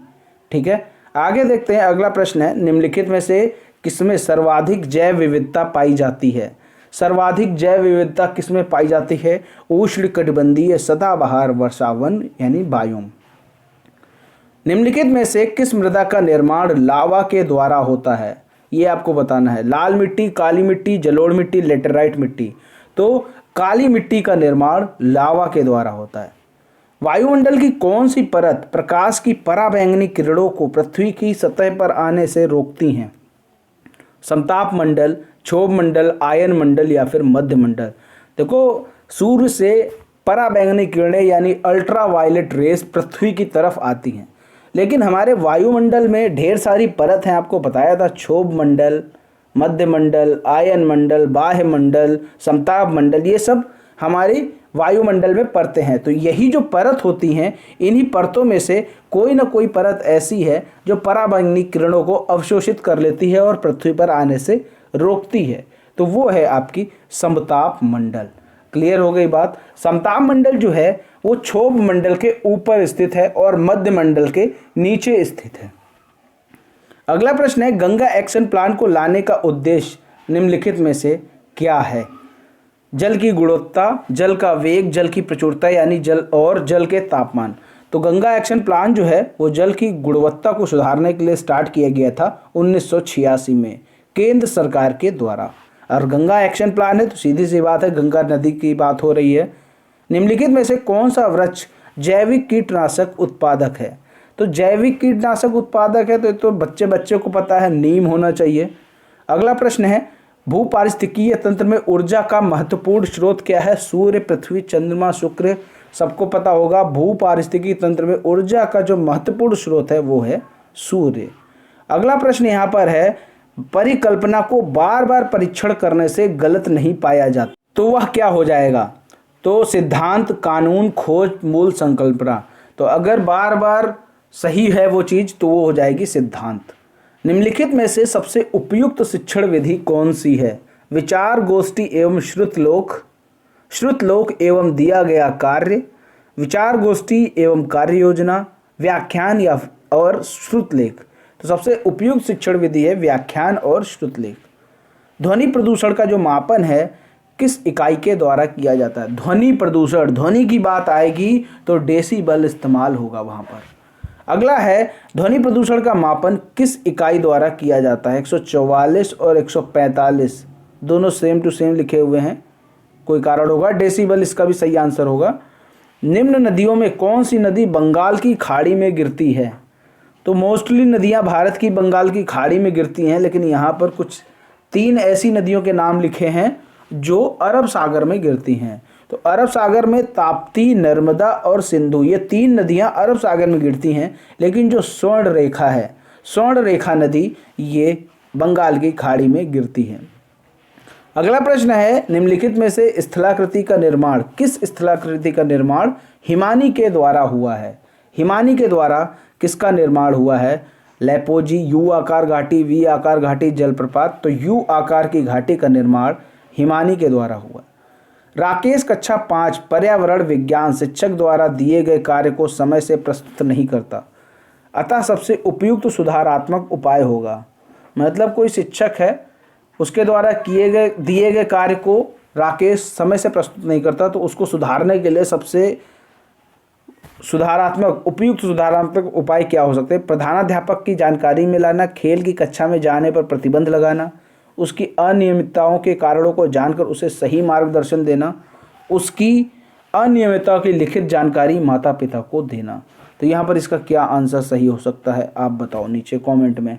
इसका जो सही आंसर होगा, उसकी अनियमितताओं के कारणों की जानकर उसे सही मार्गदर्शन देना। सबसे पहले टीचर ये जान ले कि आखिर उसने काम क्यों नहीं किया है, उस कारण को जानकर फिर उसके बाद उसको सही मार्गदर्शन देना, यही सबसे उपयुक्त सुधारात्मक सुझाव है। अगला प्रश्न है यहाँ पर, मध्य प्रदेश में कौन सा शहर झीलों का शहर कहलाता है? भोपाल, उज्जैन, इंदौर, ग्वालियर। तो यहाँ पर जो सही उत्तर होगा भोपाल, ऑप्शन नंबर ए। देखो यहाँ पर मध्य प्रदेश में तो भोपाल को झीलों का शहर कहा जाता है, लेकिन राजस्थान में एक है उदयपुर जिला, उदयपुर शहर को भी झीलों के शहर के रूप में जाना जाता है। अगला प्रश्न है, शिक्षक की सबसे बहुमूल्य निधि क्या है? सेवा, वेतन, गर्व, छात्रों का विश्वास। तो सबसे बहुमूल्य निधि है छात्रों का विश्वास। इस तरह हमने यहाँ पर वर्ष 2016 में पूछे गए यूपी टेट के पर्यावरण अध्ययन के भाग को कंप्लीट कर लिया। अब बढ़ते हैं वर्ष 2017 की तरफ। वर्ष 2017 में यूपी टेट का जो पेपर पूछा गया था उसके पर्यावरण अध्ययन का जो पहला क्वेश्चन है, एगमार्क का संबंध है गुणवत्ता से, पैकेजिंग से, संसाधन से, उत्पादन से। तो खाद्य वस्तुओं की गुणवत्ता से रिलेटेड होता है एगमार्क। अगला प्रश्न है, किस देश के संविधान से मौलिक कर्तव्यों को लिया गया है? Germany, United kingdom, USA, USSR यानी सोवियत संघ। इसका सही आंसर डी हो जाएगा। एक वयस्क मानव में कुल अस्थियों की संख्या कितनी होती है? वयस्क मानव है तो उसमें कुल अस्थियां कितनी होंगी? 305, 275, 206, 175। तो इसका जो सही आंसर होगा 206। अब यहाँ पर आपके लिए जो क्वेश्चन है कि एक शिशु में जब बालक पैदा होता है तो उसमें कितनी अस्थियां होती हैं, ये नीचे कमेंट में आपको बताना है। अगला प्रश्न है, आर्सेनिक द्वारा जल प्रदूषण सर्वाधिक है, यानी आर्सेनिक द्वारा जल प्रदूषण सर्वाधिक किस राज्य में है, ये आपको बताना है। उत्तर प्रदेश, मध्य प्रदेश, बिहार, पश्चिम बंगाल। इसका सही उत्तर है पश्चिम बंगाल। ध्रुव तारा किसे कहा जाता है? उत्तरी तारे को, दक्षिणी तारे को, पूर्वी तारे को, या फिर नागासाकी। क्या ऑप्शन दे रखा है? ध्रुव तारा किसे कहा जाता है ये आपको बताना है। तो ये उत्तरी तारे को कहा जाता है। ग्रीन पीस इंटरनेशनल का मुख्यालय अब स्थित है, यानी ग्रीन पीस इंटरनेशनल का मुख्यालय कहाँ स्थित है ये आपको बताना है। न्यूयॉर्क, सिडनी, एम्स्टर्डम, नागासाकी में। तो इसका जो सही उत्तर होगा एम्स्टर्डम। वन्य जीव सुरक्षा अधिनियम पारित किया गया। वन्य जीव सुरक्षा अधिनियम कब पारित किया गया? 1960, 1962, 1972, 1975। तो इसका सही आंसर होगा 1972 में। भारत में प्रोजेक्ट टाइगर, देखो रिपीट हो गया क्वेश्चन, 1973 इसका सही आंसर होगा। अगला प्रश्न देखते हैं, प्रकाश संश्लेषण के प्रकाशीय चरण के दौरान फिल इन द ब्लैंक्स का ऑक्सीकरण एवं फिल इन द ब्लैंक्स का अपचयन होता है। ये या लिखा है अपचयन होगा। तो यहाँ पर क्या सही विकल्प होगा ये आपको बताना है। तो प्रकाश संश्लेषण के प्रकाशीय चरण के दौरान जल का ऑक्सीकरण और NADP का अपचयन होता है। ऑप्शन नंबर ए इसका सही आंसर हो जाएगा। दूध से दही बनने की क्रिया को क्या कहते हैं? तो दूध से दही बनने की क्रिया को क्या कहते हैं ये आपको बताना है। इस क्वेश्चन का आंसर आप नीचे कमेंट में बताइए। इसका आंसर मैं नहीं बता रहा, इसका आंसर आप नीचे कमेंट में ज़रूर बताइए कि दूध से दही बनने की प्रक्रिया को क्या कहते हैं। अगर आपको आता है तो नीचे कमेंट में बता दीजिए, अगर नहीं आता तो कहीं से ढूंढ कर लाइए और इस क्वेश्चन का आंसर नीचे कमेंट में बताइए। प्रश्न संख्या 131 है, फूलों की घाटी कहाँ स्थित है? जम्मू कश्मीर में, हिमाचल में, सिक्किम में, उत्तराखंड में। देखो एक घाटी थी सिलिकॉन घाटी, ठीक है, जो कि बेंगलोर में है। यहाँ पर बात हो रही है फूलों की घाटी की, तो फूलों की घाटी उत्तराखंड में है। LPG के संदर्भ में क्या सत्य नहीं है? यह एक स्वच्छ ईंधन है, बिल्कुल सत्य है। यह उच्च ऊष्मीय मान है, ये भी सही है। यह नीली ज्वाला से जलने वाला है, ये भी सही है। यह मीथेन उत्सर्जित करने वाला, यही सत्य नहीं है। ऑप्शन नंबर डी सही हो जाएगा। निम्नलिखित पराबैंगनी किरणों में कौन सा अधिक हानिकारक है? तो ये आपको पता होना चाहिए। पराबैंगनी किरणें ABC होती हैं, ठीक है। और यहाँ पर सबसे ज़्यादा हानिकारक कौन सा होता है? तो सबसे ज़्यादा हानिकारक होता है आपका ultraviolet C। Option number C इसका सही उत्तर हो जाएगा। आगे देखते हैं, अगला प्रश्न है, कोटोपैक्सी एक जागृत ज्वालामुखी है जो स्थित है। अब ये कहाँ स्थित है ये आपको बताना है। सिसिली, हवाई, एंडीज या फिर रॉकीज में। तो कोटोपैक्सी एंडीज में स्थित है। द ओरिजिन ऑफ स्पीसीज प्रजातियों की उत्पत्ति एक रचना है, किसकी रचना ये आपको बताना है। अरस्तु, चार्ल्स डार्विन, मेंडल या फिर रॉबर्ट हुक की। द ओरिजिन ऑफ स्पीसीज ये चार्ल्स डार्विन की रचना है। चार्ल लिखा है, ये है चार्ल्स डार्विन। निम्नलिखित में से कौन जैव मंडल का अजैविक घटक है? अजैविक घटक आपको बताना है। प्रोटीन, मृदा, कवक, फास्फोरस। अजैविक घटक कवक। अगला प्रश्न है, तिब्बत की सांगपो नदी भारत में किस नाम से जानी जाती है? तिब्बत की सांगपो नदी भारत में ब्रह्मपुत्र नाम से जानी जाती है। मकर रेखा कौन सी है इनमें से, ये आपको बताना है। मकर रेखा कौन सी है? 23.5 डिग्री दक्षिणी। 23.5 डिग्री दक्षिणी ये है मकर रेखा। गिर शेर परियोजना कहाँ स्थित है? गा से गिर और गा से गुजरात, कई बार बता चुका हूँ। घास भूमि क्षेत्र के परितंत्र की खाद्य श्रृंखला में सबसे उच्च स्तर के उपभोक्ता कैसे होते हैं? शाकाहारी, मांसाहारी, जीवाणु, मांसाहारी या शाकाहारी, कोई भी। तो यहाँ पर ऑप्शन नंबर बी सही हो जाएगा। उच्च स्तर के जो उपभोक्ता होते हैं वो मांसाहारी होते हैं। अंतर्राष्ट्रीय न्यायालय का मुख्यालय कहाँ स्थित है? द हेग में स्थित है, याद रहेगा। अंतर्राष्ट्रीय न्यायालय जो है वो संयुक्त राष्ट्र संघ का एक अंग है, ठीक है। WWF से क्या आशय है ये आपको बताना है। World wide fund, world war world, world wild life fund, world watch fund. तो ये आपको बताना है WWF। तो इसका सही आंसर होगा वर्ल्ड वाइल्ड लाइफ फंड। अगला यहाँ पर जो प्रश्न है, वायुमंडल का प्रमुख स्तर जो पृथ्वी तल के नज़दीक है, ये आपको मैंने बताया था कि पृथ्वी तल के सबसे नज़दीक कौन सा है, वो है क्षोभ मंडल। ऑप्शन नंबर बी इसका सही उत्तर हो जाएगा। आगे देखते हैं, संविधान सभा ने राष्ट्रीय गान को कब अपनाया? संविधान सभा ने राष्ट्रीय गान को कब अपनाया? 20 जनवरी 1950, 24 जनवरी 1950, 21 मई 1949, 13 नवंबर 1949। 24 जनवरी 1950 को संविधान सभा ने राष्ट्रीय गान को अपनाया था। गंगा नदी कहाँ से निकलती है? अरावली श्रेणी से, लद्दाख ग्लेशियर से, गंगोत्री ग्लेशियर से, मिलाप ग्लेशियर से। गंगा नदी किससे रिलेट कर रहा है? गंगोत्री ग्लेशियर से। आगे बढ़ते हैं, संयुक्त राष्ट्र सुरक्षा परिषद में कितने स्थायी सदस्य हैं? 3, 4, 5 या फिर 6? तो इसका सही आंसर है 5। 5 स्थायी सदस्य हैं संयुक्त राष्ट्र सुरक्षा परिषद में। पुष्कर मेला कहाँ आयोजित किया जाता है? जयपुर, उदयपुर, जोधपुर, अजमेर। पुष्कर मेला अजमेर में आयोजित किया जाता है। आगे देखते हैं, प्रश्न संख्या 148, भारत में निम्नलिखित में से कौन सी एजेंसी मुख्य रूप से प्रदूषण के मापने से संबंधित है? ग्रीन ट्रिब्यूनल, केंद्रीय प्रदूषण नियंत्रण बोर्ड, केंद्रीय जल आयोग, सर्वे ऑफ इंडिया। केंद्रीय प्रदूषण नियंत्रण बोर्ड प्रदूषण को मापने से संबंधित है। सरिस्का राष्ट्रीय उद्यान कहाँ स्थित है? पश्चिम बंगाल, गुजरात, राजस्थान या फिर असम। तो सरिस्का राष्ट्रीय उद्यान राजस्थान में है।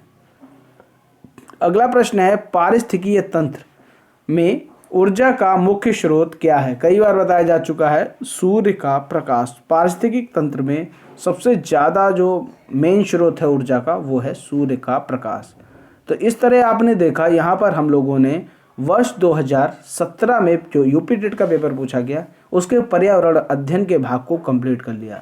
अब बढ़ते हैं वर्ष 2018 में पूछे गए यूपी टेट के पर्यावरण अध्ययन के भाग की ओर।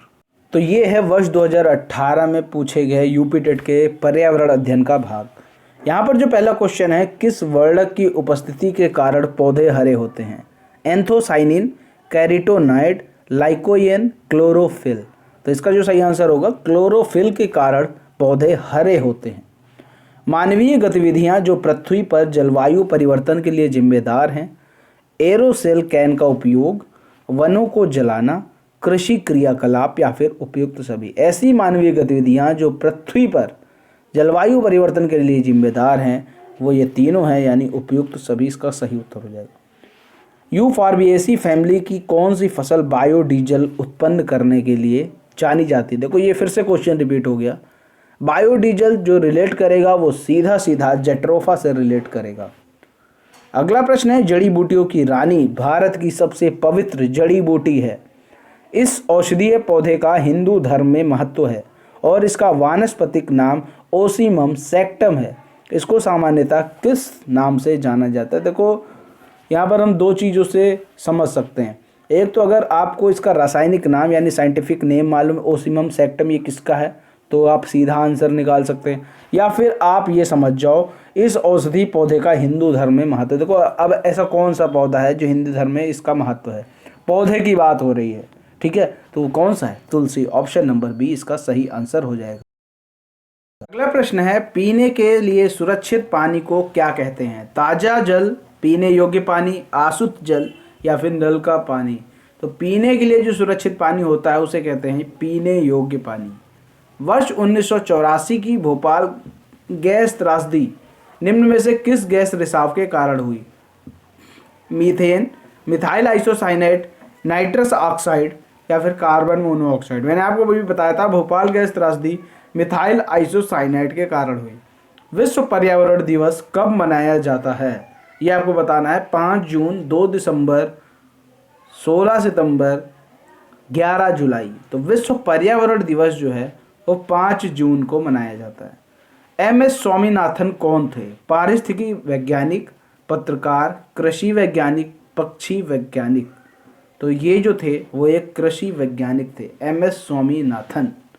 अगला प्रश्न है, world life institute of India यानी WII कहाँ स्थित है? अहमदाबाद, नई दिल्ली, कोयम्बटूर या फिर देहरादून? तो ये देहरादून में स्थित है। प्रकाश संश्लेषण के दौरान हरे पौधे किसे सोख लेते हैं? Carbon dioxide, helium, nitrogen, oxygen? तो हमने बताया था आपको जो पौधे हैं क्या सोखते हैं या क्या अवशोषित करते हैं? Carbon dioxide.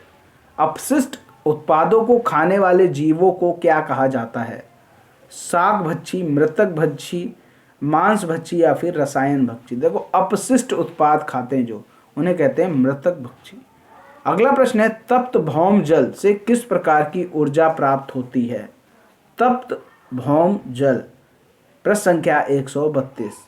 भूतापीय ऊर्जा, जल विद्युत ऊर्जा, सौर ऊर्जा, नाभिकीय ऊर्जा? तो ये है दरअसल क्वेश्चन, ये है तृप्त भूमि जल है, उससे कौन सी ऊर्जा प्राप्त होती? भूतापीय ऊर्जा। अगला है, 16 घास स्थल कहाँ पाए जाते हैं? ये आपको बताना है। हिमालय, पश्चिमी घाट, पूर्वी घाट, विंध्याचल? 16 घास स्थल पश्चिमी घाट में पाए जाते हैं। भारत में पेलिकल पक्षी कहाँ प्रजनन करते हैं? ये आपको बताना है। भारत में पेलिकल पक्षी कहाँ पर प्रजनन करते हैं? तो कोकारे बेलूर, नेलापट्टू, कुंथलकुलम, ये सभी, इन सभी में ये प्रजनन करते हैं। ये सभी इसका सही आंसर हो जाएगा। मिनीमाता रोग ऐसी मछली खाने से होता है जिसमें कौन सी मात्रा में सबसे अधिक पाई जाती है? कैडमियम, पारा, आर्सेनिक या फिर ये सभी? तो इसका जो सही आंसर होगा वो होगा पारा। पारा जिसमें होता है बहुत ज़्यादा, उस मछली को खाने से मिनीमाता रोग हो जाता है। ओजोन परत का अधिकतम ह्रास किस जगह पर हुआ है? भूमध्य रेखा, उत्तरी ध्रुव, दक्षिणी ध्रुव या फिर इनमें से कोई नहीं? तो दक्षिणी ध्रुव पर ओजोन परत का अधिकतम ह्रास हुआ है। इनमें से कौन सा भारत का प्रथम मुख्य न्यायाधीश था? ये बताना है। हीरालाल जेकानिया, पतंजलि शास्त्री, मेहरचंद महाजन, SR दास? तो प्रथम मुख्य न्यायाधीश था Hiralal Jekania. Red data book किससे संबंधित है? विलुप्ति के करीब जीव, नदियों में प्रदूषण, घटता भूगर्भ जल स्तर या फिर वायु प्रदूषण? तो इसका क्या सही आंसर होगा? इसका सही आंसर हो जाएगा विलुप्ति के करीब जीव, रेड डाटा बुक से संबंधित है।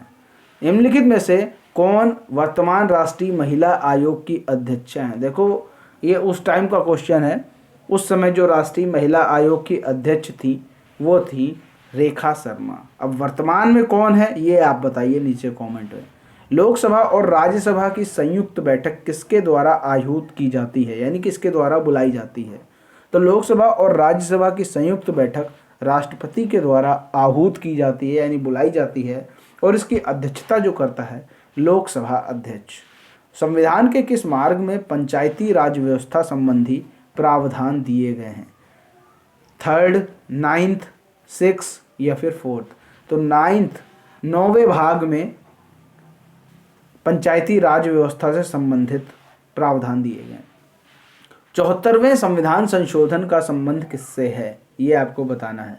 राष्ट्रपति की शक्तियों से, ग्रामीण स्थानीय स्वशासन से, शहरी स्थानीय स्वशासन से, या फिर संसद की शक्तियों से। तो इसका सही आंसर होगा शहरी स्थानीय स्वशासन से। किस गैस के वर्षा के पानी में घुलने से वर्षा का पानी अम्लीय हो जाता है? Carbon dioxide, hydrogen peroxide, nitrogen monoxide, sulphur dioxide. तो वर्षा के पानी में अगर सल्फर डाइऑक्साइड मिल जाएगी तो वह जल अम्लीय जल हो जाता है। और कभी कभी क्वेश्चन आता है कि ताजमहल का जो रंग है, संगमरमर का रंग है, वो पीला क्यों पड़ता जा रहा है? तो वो यही कारण है, अम्लीय वर्षा इसका कारण है। 144 नंबर देखते हैं, भारतीय संविधान में विधि का शासन विचार कहाँ से लिया गया है? Switzerland, America, England, Ireland. तो इसका सही आंसर हुआ इंग्लैंड। लोकसभा में चुनाव हेतु अधिसूचना कौन जारी करता है? गृह मंत्रालय, भारत का निर्वाचन आयोग, राष्ट्रपति या फिर लोकसभा? तो अब चुनाव की बात है तो भारत का निर्वाचन आयोग अधिसूचना जारी करता है। लोकसभा की कार्यवाही के प्रथम घंटे को क्या कहा जाता है? ये बताना है। शून्यकाल, सार्वजनिक काल, विशेषाधिकार काल, प्रश्नकाल। तो कार्यवाही के प्रथम घंटे को प्रश्नकाल कहा जाता है। वर्षा जल संग्रहण क्या है? पानी का वितरण, प्रयुक्त जल का संग्रह और भंडारण, वर्षा जल का जमाव और भंडारण, उपयुक्त में से कोई नहीं। तो इसका सही आंसर होगा वर्षा जल का जमाव और भंडारण, ये वर्षा जल संग्रहण कहलाता है। भारतीय गैंडा कहाँ संरक्षित है? ये आपको बताना है। Bandipur national park, Corbett national park, Kaziranga national park, गिर नेशनल पार्क। तो इसका सही आंसर होगा भारतीय गैंडा कहाँ संरक्षित है? काजीरंगा। अब काजीरंगा किस राज्य में स्थित है? नीचे कमेंट में जरूर बताओ हमें। अगला क्वेश्चन है, निम्नलिखित में से कौन सा क्रम पारिस्थितिकी और तंत्र में ऊर्जा प्रवाह के संबंध में सही है? तो ये प्रश्न पत्र वर्ष 2019 में पूछा गया था यूपी टेट का, और ये जो सीरीज है वो बी सीरीज है। तो अब इस प्रश्न पत्र में हम पर्यावरण अध्ययन के भाग को देख लेते हैं और उसके क्वेश्चन को कंप्लीट कर लेते हैं, ताकि वर्ष 2011 से लेकर जो आज तक जितने भी यूपी टेट के पेपर हुए हैं उन सभी के प्रत्येक प्रश्न पत्र के पर्यावरण अध्ययन के भाग को हमने यहाँ पर कंप्लीट कर लिया है। तो आगे देखते हैं इस 2019 में पूछे गए प्रश्न पत्र के पर्यावरण अध्ययन के भाग को। तो यहाँ पर जो पहला क्वेश्चन है, भारत में महिलाओं के लिए आरक्षण की व्यवस्था कहाँ है? लोकसभा में, मंत्रिमंडल में, विधानसभा में, पंचायती राज संस्थाओं में। तो आरक्षण की व्यवस्था लोकसभा, मंत्रिमंडल, विधानसभा कहीं नहीं है, लेकिन जो पंचायती राज संस्था है यहाँ पर महिलाओं के लिए आरक्षण की व्यवस्था की गई है। किसी राज्यपाल के नियुक्ति के लिए कम से कम क्या उम्र होनी चाहिए? 35 वर्ष, 50 वर्ष, 45 वर्ष या फिर 30 वर्ष? तो राज्यपाल की अगर नियुक्ति करनी है तो कम से कम 35 वर्ष होनी चाहिए राज्यपाल की उम्र। अगला प्रश्न है, सूची 1 और सूची 2 का सम्मेलन करते हुए सही कोड चुनें। तो यहाँ पर ये आपको बताना है कि कौन सा किससे रिलेट कर रहा है। तो हम ये आपको बता सकते हैं। देखो, अगर ग्राम पंचायत की बात करें तो उसका मुखिया होता है सरपंच, ठीक। नगर निगम की बात करें तो उसका मुखिया होता है मेयर। राज्य की बात करें तो राज्य का मुखिया कह सकते हैं राज्यपाल, और भारतीय संघ का मुखिया एक तरह से कह सकते हैं प्रधानमंत्री। तो ये आपके सही मिलान हो चुके हैं। आगे देखते हैं, अगला प्रश्न है, अनुच्छेद 356 का उपयोग सबसे पहले कब और कहाँ हुआ, ये आपको बताना है। तो बिहार 1958, जम्मू कश्मीर 1956, केरल 1959, मध्य प्रदेश 1957। तो अनुच्छेद 356 एक आपातकालीन व्यवस्था है, राष्ट्रपति के द्वारा लगाई जाती है, और सबसे पहले कहाँ लगाया गया? केरल में 1959 में। क्लियर हो गई बात। आगे देखते हैं, प्रश्न संख्या 125 है, नगर निगम द्वारा कौन सा कर लगाया जाता है? कौन सा कर लगाया जाता है नगर निगम द्वारा? मनोरंजन कर, चुंगी कर, गृह कर, उपरोक्त सभी। तो यहाँ पर जो सही आंसर हो जाएगा, ये सभी कर नगर निगम के द्वारा लगाए जाते हैं। ऑप्शन नंबर 4 सही हो जाएगा। आगे देखते हैं, अगला प्रश्न है, पूर्वा किस अधिवास में सम्मिलित है? पूर्वा किस अधिवास में सम्मिलित है, ये आपको बताना है। अपखंडित, रेखीय, ग्रामीण, नगरीय। देखो, इस क्वेश्चन में जिसने थोड़ा भी दिमाग नहीं लगाया होगा वो भी सही करके आया होगा, ग्रामीण। अगला प्रश्न है, कौन सा ज्वालामुखी पर्वत है? Aravalli, Appalachian, Ural, Kilimanjaro. तो ज्वालामुखी पर्वत कौन सा है? किलिमंजारो। प्रश्न संख्या 128 है, एलिफेंटा द्वीप कहाँ स्थित है? कच्छ तट, मुंबई तट, गोवा तट या फिर गंगा डेल्टा। तो यहाँ पर एलिफेंटा द्वीप जो है वो मुंबई तट पर स्थित है। अगला यहाँ पर जो प्रश्न है, मानसूनी वन कहाँ पाए जाते हैं? जहाँ वर्षा होती है 70 से 200, 50 से 150, 150 से 200 या फिर 70 से 100। तो यहाँ पर कौन सा ऑप्शन सही होगा? मानसूनी वन पाए जाते हैं जहाँ वर्षा 70 से 200 सेंटीमीटर तक होती है। कार्बी एंगलोंग पठार विस्तार है प्रायद्वीपीय पठार का, तिब्बत का, हिमालय का, शान पठार का। तो कार्बी एंगलोंग जो है एंगलोंग वो प्रायद्वीपीय पठार का विस्तार है। निम्नलिखित में से कौन सा अचल जीव का उदाहरण है? Euplectella, chiton, leech, echinus. तो इसका जो सही आंसर है यूप्लेक्टेला अचल जीव का उदाहरण है। अगला यहाँ पर जो प्रश्न है, प्रोटीन अणुओं की इकाई है ग्लूकोज, अमीनो अम्ल, वसा अम्ल, विटामिन। तो इसका जो सही आंसर होगा वो है अमीनो अम्ल। प्रोटीन अणुओं की जो इकाई है अमीनो अम्ल। अगला यहाँ पर जो प्रश्न है, निम्नलिखित में कौन सा अंगक पादप कोशिका में अनुपस्थित होता है? ये आपको बताना है। सेल्यूलोज कोशिका भित्ति, रिक्तिकाएं, लवक, तारककाएं। तो तारककाएं अंगक पादप कोशिका में अनुपस्थित होता है। मनुष्य के शरीर की सबसे बड़ी ग्रंथि कौन सी है? मनुष्य के शरीर की सबसे बड़ी ग्रंथि अग्नाशय, अधिवृक्क ग्रंथि, पीयूष ग्रंथि या फिर यकृत। तो मनुष्य के शरीर की सबसे बड़ी ग्रंथि है यकृत। अगला यहाँ पर जो प्रश्न है, उत्तर प्रदेश का राज्य पक्षी कौन सा है? सारस क्रेन, गौरैया, मोर, तोता। तो यहाँ पर इसका जो सही आंसर हो जाएगा वो है सारस क्रेन। अगला प्रश्न है, निम्नलिखित में से किस प्रदेश में रेंडियर पाया जाता है? तो रेंडियर जो है ठंडे प्रदेशों में पाया जाता है। टुंड्रा प्रदेश, मानसून, गर्म मरुस्थल, टैगा। तो रेंडियर पाया जाता है टुंड्रा प्रदेश में। निम्नलिखित में से कौन सा एक शीतोष्ण घास प्रदेश नहीं है? ये आपको बताना है। तो इसके बारे में पिछले वीडियो में चर्चा भी हुई थी। तो कौन सा शीतोष्ण घास प्रदेश नहीं है? Pampas, downs, compass, prairies. तो इसका सही आंसर हो जाएगा कंपास। ठीक है। अगला प्रश्न है, जनसंख्या के आकार के अनुसार वृहत्तम महाद्वीप है। जनसंख्या के अनुसार वृहत्तम महाद्वीप कौन सा है? ये आपको बताना है। यूरोप, एशिया, उत्तरी अमेरिका, अफ्रीका। तो एशिया इसका सही आंसर हो जाएगा, क्योंकि एशिया में ही चीन भी है और एशिया में ही भारत है और यही दोनों शीर्ष पर हैं जनसंख्या के मामले में। तो सीधी सी बात है एशिया सबसे ज़्यादा जनसंख्या वाला होगा। अगला यहाँ पर जो प्रश्न है, भारत में थारू जनजाति कहाँ निवास करती है? थार मरुस्थल में, उत्तराखंड में, उत्तर प्रदेश के तराई क्षेत्र में, झारखंड में। तो थारू जनजाति उत्तराखंड में भी है, उत्तर प्रदेश के तराई क्षेत्र में भी है। देखो ये जो क्वेश्चन था ये विवादित क्वेश्चन था और पीएनपी ने ये दोनों आंसर सही माने थे, यानी किसी ने भी चाहे 2 लगा दिया हो या 3 लगा दिया हो, दोनों का सही मान लिया गया था। भिलाई इस्पात संयंत्र कहाँ है? ये आपको बताना है। मध्य प्रदेश, छत्तीसगढ़, झारखंड, उड़ीसा। तो भिलाई इस्पात संयंत्र, केंद्र इस्पात संयंत्र जो है वो आपका छत्तीसगढ़ में है। ठीक। अब यहाँ पर आपके लिए क्वेश्चन ये है कि छत्तीसगढ़ की राजधानी क्या है? नीचे कमेंट में बताओ छत्तीसगढ़ की राजधानी कहाँ है, क्या नाम है उसका, नीचे कमेंट।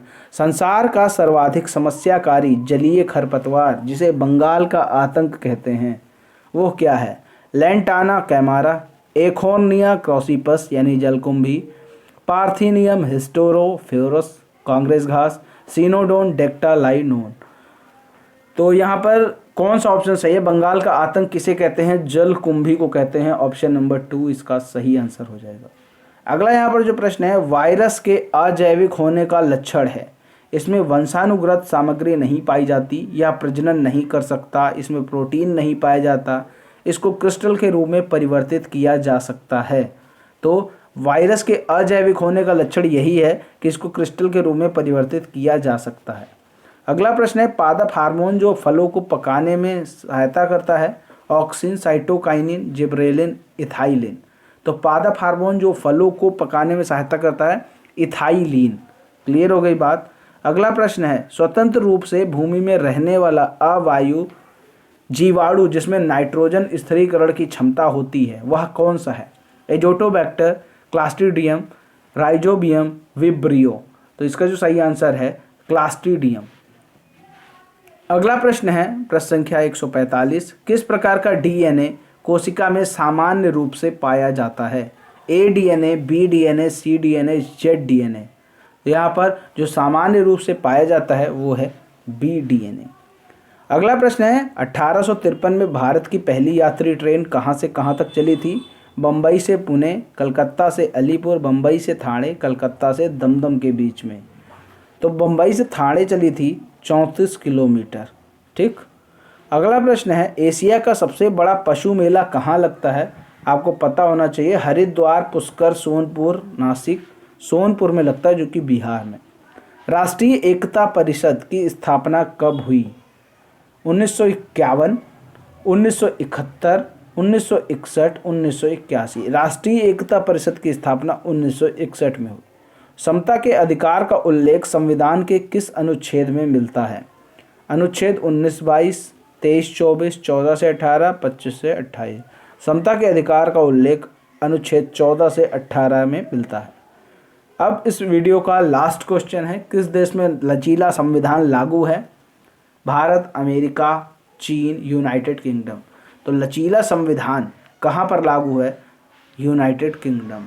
कई विशेषज्ञों ने चीन को सही आंसर माना है, लेकिन जो पीएनपी ने सही आंसर माना है वो है यूनाइटेड किंगडम। क्लियर हो गई बात? लचीला संविधान का मतलब ये है कि ऐसा संविधान जिसमें संशोधन करना बड़ा आसान हो, ये होता है लचीला संविधान। तो पीएनपी ने यूनाइटेड किंगडम को सही आंसर माना है, तो हम लोग भी इसी को सही आंसर मानेंगे। तो इस तरह आपने देखा वर्ष 2011 से अभी तक जितने भी यूपी टेट के क्वेश्चन पेपर हुए हैं उन सभी के पर्यावरण अध्ययन के भाग को हमने कंप्लीट कर लिया है। तो वीडियो पसंद आया हो तो वीडियो को लाइक करें, शेयर करें। चैनल को अगर सब्सक्राइब नहीं किया तो चैनल को ज़रूर सब्सक्राइब कर लें, क्योंकि इसी तरह जितने भी क्वेश्चन पेपर हुए हैं 2011 से अभी तक प्रत्येक सब्जेक्ट के वीडियो मैं आपको उपलब्ध कराने वाला हूँ। मिलते हैं दोस्तों अगले वीडियो में, तब तक के लिए जय हिंद, जय भारत।